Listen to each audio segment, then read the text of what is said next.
journaliste absent.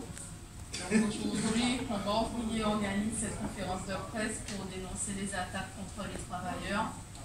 En Guadeloupe, entre avril et juillet 2020, il y a eu 320 licenciements. C'est un tiers de plus que l'année dernière. Et ça équivaut à 57 000 licenciements d'un coup en France. D'ailleurs, ce chiffre a été atteint.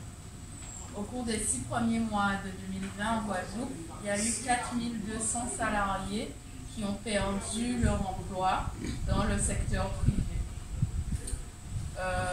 Il y a eu 4 200 emplois salariés qui ont disparu dans le secteur privé. 43% d'emplois intérim ont disparu, ça équivaut à 900 emplois, et les offres d'emploi ont été divisées par deux. Depuis le confinement de mars 2020, 3 600 personnes supplémentaires se sont inscrites au RSA, Revenu de Solidarité Active. Ce sont surtout des travailleurs précaires qui ne trouvent plus rien comme boulot. Intérimaires, jeunes, artistes et aussi des auto-entrepreneurs. Le chômage explose et tous les secteurs d'activité sont concernés. Le Covid-19 n'est pas le seul responsable de cette catastrophe. L'épidémie n'a pas créé la crise économique, elle n'a fait que l'accélérer et l'aggraver. Ce sont les classes populaires qui payent le plus durement cette crise. En témoignent les chiffres que je viens de citer. La crise économique qui s'approfondit touche durement les travailleurs salariés, mais pas que. Il y a les petits commerçants, les artisans, les artistes, les petits restaurateurs qui voient à leur tour leurs difficultés s'aggraver. En revanche, du côté des plus riches, ça va.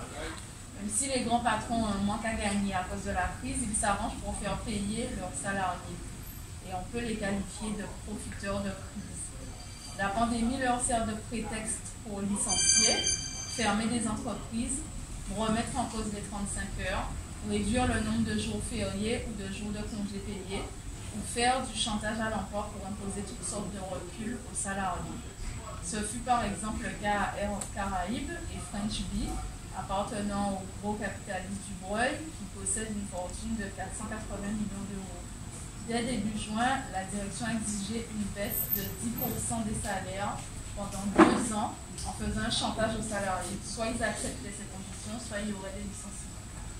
Combat Ouvrier soutient que licencier aujourd'hui, dans cette période de crise, doit être assimilé à un crime. La moindre des choses est de forcer le grand patronat à préserver les emplois. Au lieu de cela, le gouvernement s'arrange pour que les plus riches aient les mains libres. Dès les premiers jours du confinement, le 25 mars dernier, le gouvernement a fait passer en catimini des ordonnances qui permettent aux patrons de choisir eux-mêmes les dates de congé, d'augmenter la journée maximale de travail à 12 heures, d'augmenter la semaine maximale de travail à 48 heures, de réduire les heures de repos. Quand le gouvernement n'aide pas le gros patron à aggraver l'exploitation, il lui verse directement des milliards d'euros d'argent frais. Le 3 septembre, le Premier ministre Castex a annoncé un plan de relance de 100 milliards d'euros qui seront versés aux entreprises. En échange, on ne leur demande pas d'embaucher, on ne leur demande même pas la garantie de sauvegarder tous les emplois. Mais Macron n'a rien inventé. Avant lui, Hollande avait mis sur pied le crédit d'impôt compétitivité et emploi, CICE, et au total, entre 2013 et 2019, plus de 100 milliards de baisses d'impôts ont été offerts aux gros capitalistes. À l'époque, le MEDEF a prétendu que cela allait créer 1 million d'emplois. Mais le CICE n'a pas créé d'emplois, il a juste permis aux plus riches de se remplir les poches. En 10 ans, la fortune des milliardaires français a été multipliée par 5. Par contre, les mêmes gouvernements répètent depuis des années qu'il n'y a pas d'argent. Pas d'argent pour financer les services publics dont la population a besoin. En 20 ans, 100 000 lits d'hôpitaux ont été fermés. C'est pour cela qu'aujourd'hui, les hôpitaux sont débordés et n'arrivent plus à prendre en charge tous les malades, dont ceux du Covid. Les témoignages des soignants et malades du CHU de la Guadeloupe font froid dans le dos. Manque de personnel, locaux vétustes, manque de matériel indispensable. Les soignants se retrouvent à devoir faire des choix sur qui ils peuvent sauver ou pas. Voilà les conséquences des économies faites sur la santé. Les autorités qui ont permis ces économies sont criminelles. Alors, soi-disant, il n'y a pas d'argent pour le CHU, mais l'État va sortir 100 millions d'euros pour aider les capitalistes locaux. Éric Coury, c'est le patron des Antilles, et Patrick Vial-Collet, un grand hôtelier, a racheté Corsair. Est-ce qu'il y a des garanties prévues pour les salariés de Corsair dans son montage? Non. Contre le chômage massif, il faudra exiger de répartir le travail entre tous, sans diminution de salaire. En cas de baisse d'activité, il faut imposer de travailler moins pour travailler tous. Que l'argent public serve à la création d'emplois, surtout dans les secteurs vitaux. Seules des mobilisations massives pourront imposer ces revendications. Pour le moment, cette mobilisation générale n'existe pas. Mais dans certaines entreprises, les travailleurs se battent pour exiger leur dû. Ces luttes, même isolées, représentent un espoir pour les exploiter dans la situation actuelle. Et en conclusion, j'ajouterai que nous, communistes révolutionnaires, estimons que la crise mondiale actuelle est lourde d'événements dramatiques, non seulement pour la Guadeloupe, mais pour toute la planète. Le capitalisme pourrissant en est le principal responsable, car il privilégie les profits d'une minorité et plonge les 3/4 de l'humanité dans la misère. Il nous mène à la catastrophe. Une seule solution à terme, la révolution socialiste pour exproprier les possédants voleurs et répartir les richesses au profit de l'ensemble de l'humanité. C'est pour cette raison que nous lançons un appel à la jeunesse, aux travailleurs, aux exploités, de commencer la tâche avec nous, celle de construire le Parti communiste révolutionnaire. Je passe la parole à Raphaël Cessé, mon camarade. Le chômage et la précarité explosent.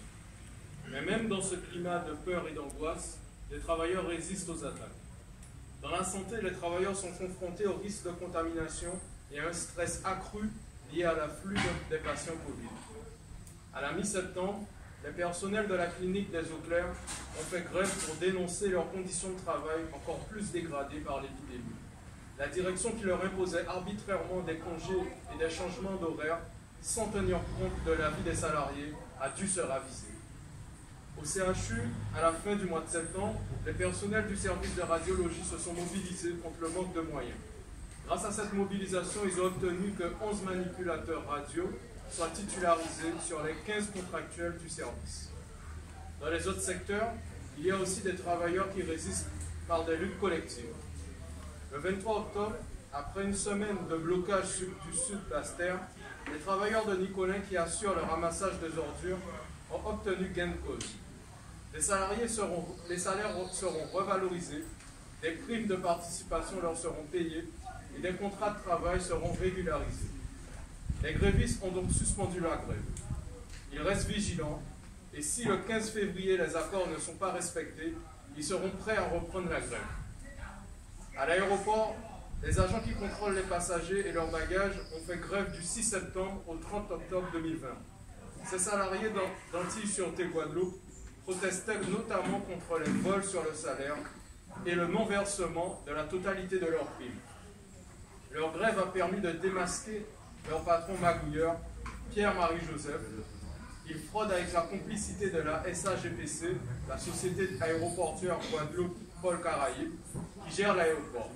Et ce patron organise lui-même la faillite de l'entreprise. Les salariés ont suspendu leur grève, mais ils sont fiers de s'être fait respecter. Notre camarade Jean-Marie Nomertin était convoqué hier au tribunal pour sa participation au barrage du rond-point de Foussaraï durant la grève. Il n'a reçu qu'un rappel à la loi, mais c'est tout de même une tentative d'intimidation. Au Crédit Agricole, après un premier mouvement, à la mi-octobre, les travailleurs ont repris leur grève cette semaine, ce qui a entraîné la fermeture de la majorité des agences. Ils protestent contre l'allongement du temps de travail et une nouvelle réorganisation des agences qui va aggraver leurs conditions de travail. Pour supprimer des postes, la direction veut faire passer le temps de travail des 35 heures à 39 heures. Elle veut aussi réduire le nombre de jours chômés et les congés. En 2016, la direction qui voulait s'attaquer aux 40% de vie chère avait dû reculer face à la détermination des salariés. Aujourd'hui, les grévistes sont bien décidés à la faire céder une nouvelle fois. Le 4 novembre, des agents municipaux de Sainte-Foy se sont mis en grève pour dénoncer le retard de paiement de salaire. Ils attendent toujours leur paye du mois d'octobre. Sous la pression, la maire a déclaré qu'elle mettait tout en œuvre pour que les salaires soient payés au plus vite.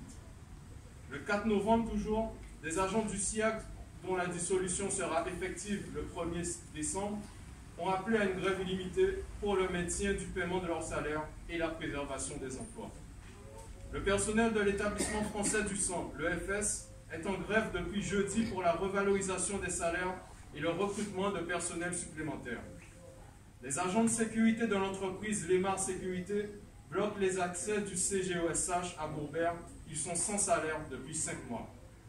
Et en plus de ces grèves médiatisées, il y a aussi de la résistance par de petits groupes à l'intérieur des entreprises. Ce mardi 3 novembre, des travailleurs de la centrale EDF de Jarry ont débrayé pour exiger le paiement d'arriérés sur des tickets restaurants. Ces arriérés sont liés au transfert de l'ancienne centrale vers la nouvelle qui a eu lieu en 2015. Les ouvriers ont profité de la présence du président du groupe en visite cette semaine pour se faire entendre. Sur les plantations de bananes, les ouvriers déjà durement exploités en temps normal voient leurs conditions de travail encore plus dégradées depuis l'épidémie.